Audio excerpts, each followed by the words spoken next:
Bom, agora nessa aula nós vamos falar sobre ligação iônica e ligação covalente e polaridade de ligações. Bom, inicialmente falando de ligações iônicas, que acontece nos compostos orgânicos também, principalmente nos sais orgânicos, mas não é tão comum assim, né? Mas pode existir, como o exemplo dos sais orgânicos, como eu acabei de citar. Por exemplo, o acetato de sódio, é muito comum no laboratório. Então, ligação iônica, ela ocorre através de transferência de elétrons entre os átomos. Então, um elemento que é eletropositivo, ele perde elétrons, ele doa elétrons para um elemento que é mais eletronegativo, né? Geralmente, os metais são mais eletropositivos, né? Tem tendência em perder elétrons, enquanto os ametais têm tendência em ganhar elétrons e, portanto, são mais eletronegativos. Então, a ligação iônica ela se dá através de transferência de elétrons entre um átomo pouco eletronegativo e um átomo muito eletronegativo. O átomo mais eletronegativo ganha o elétron, enquanto o átomo pouco eletronegativo ou muito eletropositivo perde o elétron. Então, forma cristais, né? Todos os compostos iônicos eles são sólidos, né, na temperatura ambiente, porque existe uma força de atração muito intensa entre os íons, chamada de força eletrostática, que mantém esses íons fortemente unidos. Então, na verdade, aqui está mostrando para você o cloreto de sódio, que é o composto sempre primeiro estudado quando a gente começa a falar sobre ligações iônicas, né? O sódio é um elemento na coluna lunar da tabela periódica, ele tem a tendência em perder esse elétron da última camada dele, né? Já que ele está na coluna lunar da tabela periódica, ele tem um elétron na última camada, enquanto o cloro, que é um halogênio, está na coluna 7A da tabela periódica, tem 7 elétrons na última camada e tem a tendência de ganhar um elétron para poder ficar com 8 e adquirir uma configuração eletrônica semelhante à de um gás nobre, que é o modelo de estabilidade, né? Então, o sódio que fica positivo, ele é fortemente atraído pelo cloreto que fica negativo, então formando um cristal de NaCl,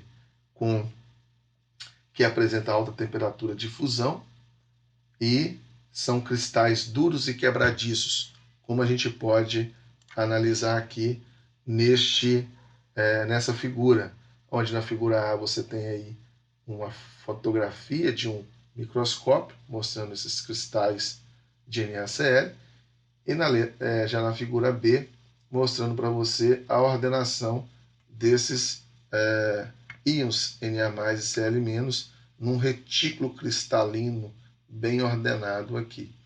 Então, a ligação iônica ela ocorre entre átomos que apresentam grande diferença de eletronegatividade, aonde um átomo perde elétrons, geralmente um metal, e um átomo ganha elétrons, geralmente um ametal, certo? O que gera íons, e esses íons são fortemente atraídos uns pelos outros. E os compostos iônicos têm propriedades bem definidas, né? Como ser sólido a temperatura ambiente, apresentar alto ponto de fusão. O melhor solvente dos compostos iônicos é a água, porque a água pode destruir esse arranjo cristalino, né? Fazendo uma solvatação dos íons, já que a água é uma molécula polar, tem um lado positivo nela, que pode cercar os íons cloretos, e tem um lado negativo dela, que pode cercar os íons sódio, no caso do exemplo do NaCl, né? E o composto iônico, quando dissolvido em água, ele produz íons em solução, e esses íons são capazes de conduzir corrente elétrica. Se você também fundir o composto iônico, ele também vai gerar íons, e o composto iônico fundido também é capaz de conduzir corrente elétrica, certo? Então, essas são algumas das características de compostos iônicos, e aí você tem uma infinidade deles que vocês estudam lá na química inorgânica e estudaram alguns também na química geral. E nós também temos a ligação covalente, que pode ser uma ligação covalente não polar, que nós falamos que é uma ligação covalente apolar, ou uma ligação covalente polar. As ligações covalentes, diferentes das ligações iônicas, elas ocorrem através de compartilhamento de elétrons, ou seja, não há um átomo que doa elétrons e outro que ganha. Só que esse compartilhamento de os elétrons na ligação covalente pode ser de forma igual, gerando uma ligação covalente apolar, ou pode ter um compartilhamento de elétrons de forma desigual, caso você tenha um átomo que é mais eletronegativo do que o outro. A ligação covalente ela se aproximaria mais do átomo mais eletronegativo, o que ia gerar cargas parciais. O átomo mais eletronegativo adquire uma carga parcial negativa, enquanto um átomo menos eletronegativo adquire uma carga parcial positiva, o que então vai gerar uma ligação covalente polar, tá certo?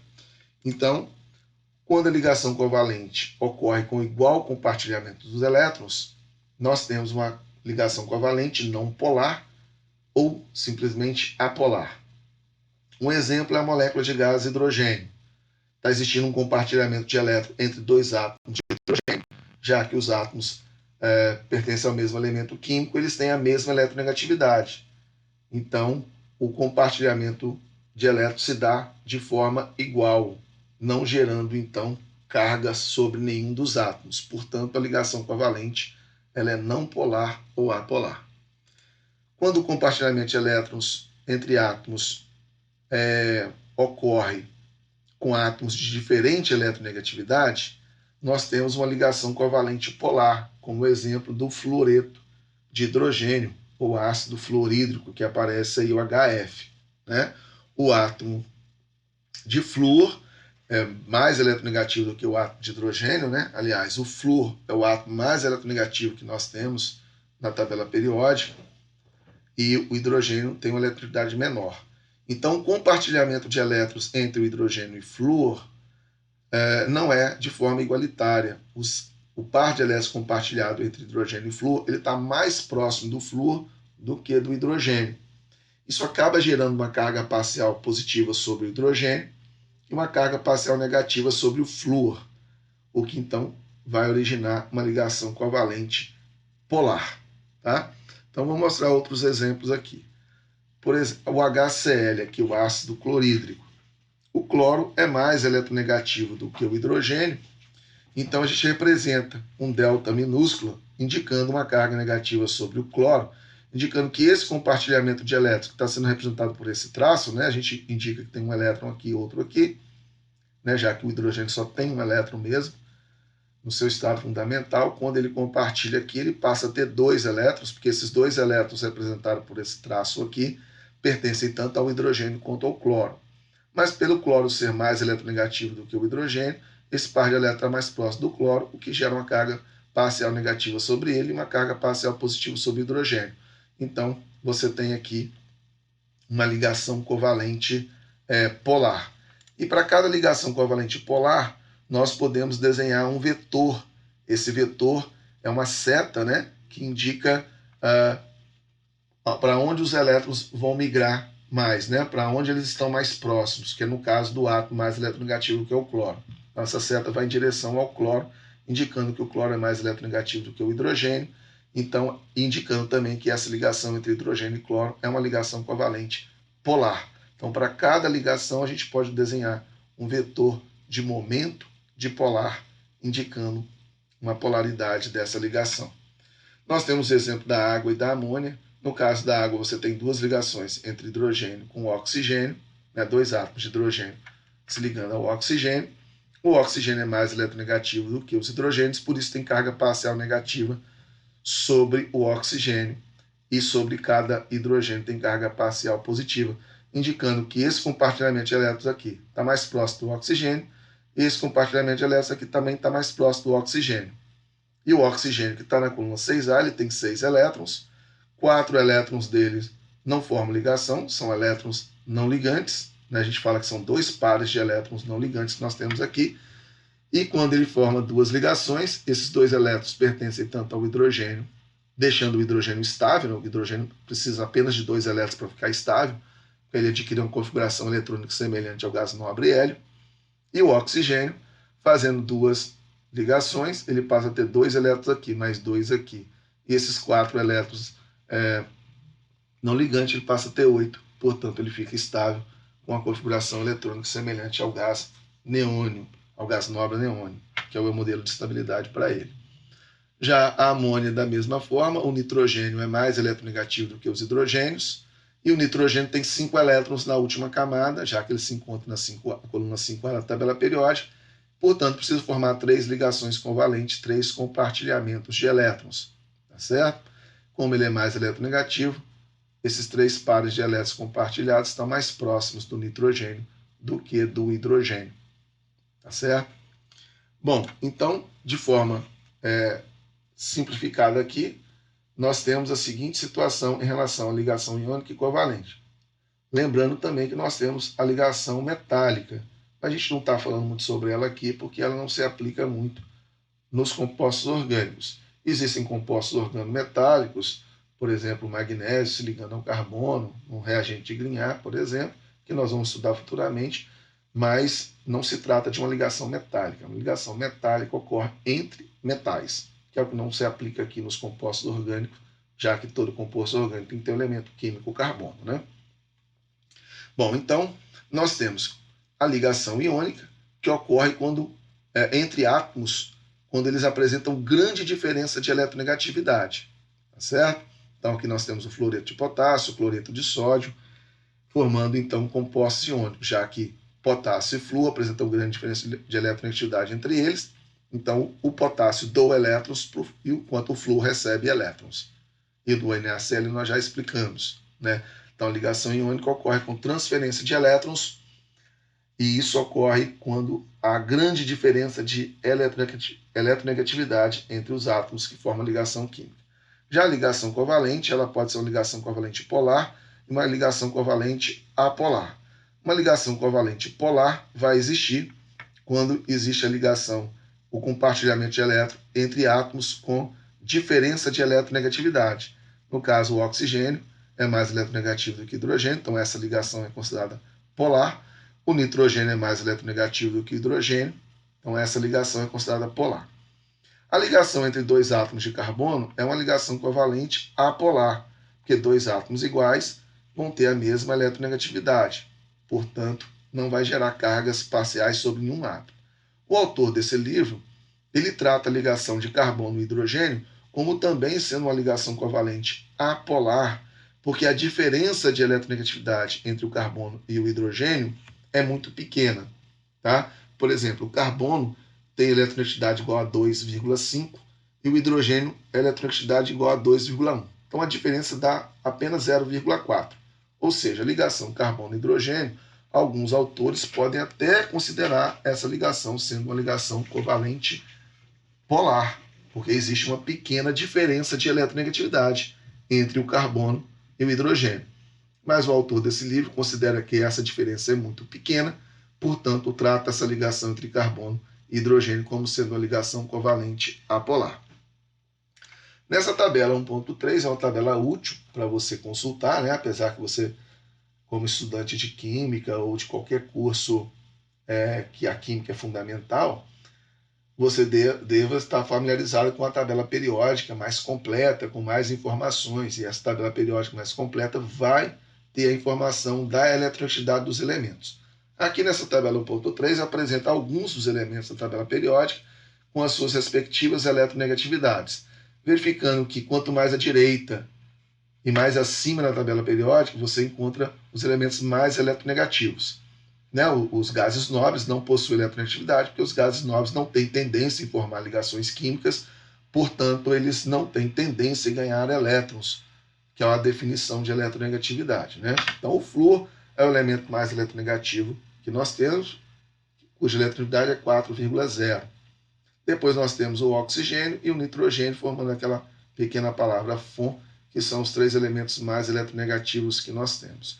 Então, com esses dados dessa tabela 1.3, você pode fazer um cálculo e verificar se a diferença de eletronegatividade entre os átomos é alta, para que a ligação seja iônica, ou se é baixa para que a ligação seja covalente polar, ou se é a mesma caso a ligação seja covalente apolar. Uma ligação iônica geralmente ocorre entre átomos muito eletronegativos, como os halogênios, com átomo pouco eletronegativo, como os alcalinos, que são na coluna 1A da tabela periódica, e os alcalinos terrosos, que estão na coluna 2A da tabela periódica, certo? A ponta dessa seta mais avermelhada indica que é uma região onde tem mais elétrons, e ela azulada indica que é uma região onde tem menos elétrons, né? A tendência maior em ganhar elétrons é na parte vermelha dessa seta. Quem está mais à direita e mais acima. Bom, para indicar também essa polarização dessas ligações, a gente pode representar um mapa de potencial eletrostático. Então, primeiro você tem um composto iônico aqui, que é o hidreto de lítio. Nesse caso, o lítio é o cátion, ele doa um elétron, e o hidrogênio ganha um elétron, que é o ânion da história aqui, né? Então, perceba que o hidrogênio que ganha o elétron, ele fica com carga negativa, ele está maior aqui nessa figura e está bem avermelhado, indicando que aqui a densidade eletrônica é maior. Já o lítio, que tem carga positiva, ele perde um elétron, e quando um átomo perde elétron, ele diminui de tamanho, e ele também fica azulado aqui, indicando que tem baixa densidade eletrônica. Já na molécula de gás hidrogênio, está esverdeado porque não tem nenhuma região onde tem uma maior densidade eletrônica e nenhuma região com baixa densidade eletrônica, já que na molécula de gás hidrogênio a ligação covalente ela é apolar. Então isso aqui não gera cargas, portanto ela está esverdeada aqui, esse mapa de potencial eletrostático. Já na molécula de ácido fluorídrico, o flúor, por ser mais eletronegativo, quando essa ligação covalente, que é uma ligação covalente polar, aonde o flúor, por ser mais eletronegativo, o par de elétrons compartilhado está mais próximo a ele. Portanto, esse flúor adquire uma carga parcial negativa, dizendo que, então, para nós, essa figura de mapa de potencial eletrostático tem a maior densidade eletrônica próximo do flúor. Como essa ligação se afasta do hidrogênio, o hidrogênio adquire uma carga parcial positiva, então aqui fica azulado, indicando que tem baixa densidade eletrônica na região do hidrogênio. E perceba que o hidrogênio aqui está maior, que aqui ele ganha elétrons, aqui ele tem um tamanho intermediário, porque aqui ele não ganha e nem perde elétrons, e aqui ele está um tamanho um pouco menor do que aqui, porque aqui o par de elétrons está mais afastado dele, né? Indicando que ele tem uma densidade eletrônica baixa. Então essas cores indicam isso. O vermelho indica que há uma alta densidade eletrônica nesse mapa de potencial eletrostático, e o azul indica que tem uma baixa densidade eletrônica, ou seja, pode até haver carga positiva nessa região onde está azul, né? E as outras cores são intermediárias a essas duas ou mistura delas. Um dipolo, né, que vai existir em uma ligação covalente polar, ela pode, então, existir em uma ligação covalente polar, onde uma extremidade é positiva, onde o elemento menos eletronegativo se encontra, e uma extremidade negativa, onde o elemento mais eletronegativo se encontra. Então, esse momento de dipolo ele pode ser calculado, que é usada essa letra grega mi para representar o momento de dipolo. A unidade dele é dado em debye. Esse momento de dipolo, então, é calculado pela grandeza da carga do átomo versus a distância entre as duas cargas, ou seja, a distância da ligação química. E aí você poderia calcular esse momento de dipolo, que não nos interessa muito isso aqui, fazer esse cálculo aqui na química orgânica. Nos interessa muito é saber o seguinte: essa ligação covalente, ela é polar ou ela é apolar? É entre duas ligações covalentes polares. Qual delas é a mais polar? Então, para fazer isso, é simples. Basta você olhar os valores de eletronegatividade que você viu naquele fragmento de tabela periódica mostrada nessa aula e fazer a diferença. Como eu mostrei lá, a ligação entre carbono e hidrogênio dá 0,4 a diferença de eletronegatividade, porque o carbono é 2,5 e o hidrogênio é 2,1. Já a diferença de eletronegatividade entre nitrogênio e hidrogênio é 1,3. entre o oxigênio e hidrogênio 1,5, flúor e hidrogênio 1,7. Então basta você pegar o maior valor de eletronegatividade e subtrair pelo menor valor de eletronegatividade, que você vai ter a diferença de eletronegatividade e saber então se uma ligação vai ser mais polar do que outra, certo? Então, de qualquer forma, resumindo aqui essa aula, uma ligação covalente iônica, ela ocorre entre átomos de grande diferença de eletronegatividade através de transferência de elétrons.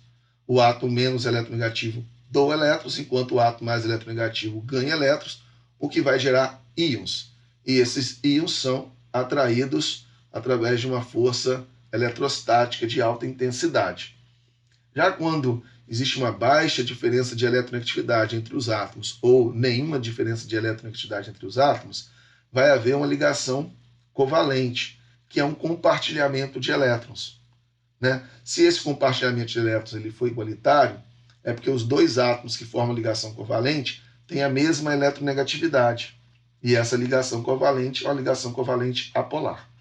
Caso os átomos que estão formando ligação covalente tenham diferenças de eletronegatividade, um átomo vai adquirir uma carga parcial negativa, que vai ser o mais eletronegativo, enquanto o átomo menos eletronegativo vai adquirir uma carga parcial positiva, o que vai gerar um momento de polo, que pode ser representado por um vetor, como nós falamos nessa aula, e a ligação covalente vai ser classificada como uma ligação covalente polar, certo?